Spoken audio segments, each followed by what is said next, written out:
Les panneaux d'obligation imposent le respect d'une action qui peut concerner une ou plusieurs catégories d'usagers. Ce sont des signaux d'opposition. Un dessin ou un symbole à l'intérieur du panneau désigne l'action obligatoire ou la catégorie d'usagers concernés. Les obligations relatives à une direction désignent la partie de la route que l'usager doit obligatoirement emprunter. Je dois contourner l'obstacle par la droite, même si je veux tourner à gauche plus loin. Le sens de la flèche oblige le conducteur à tourner à droite avant le panneau. C'est-à-dire que je ne peux ni tourner à gauche, ni continuer tout droit. Je dois contourner le rond-point dans le sens giratoire, signalé par le panneau. Lorsqu'il y a plusieurs voies sur une route, le panneau serré à droite impose la voie à suivre pour certains véhicules. Je dois emprunter la voie de droite en suivant le sens de la flèche.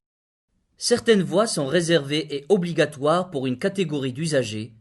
Les autres n'ont pas le droit de les emprunter, ni de s'y arrêter.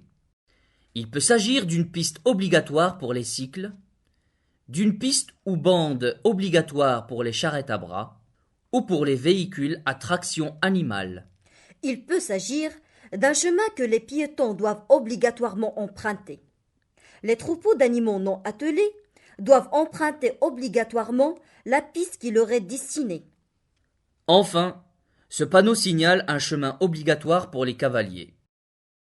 Certaines obligations sont relatives à la limitation de vitesse, dans le but de préserver la fluidité de la circulation.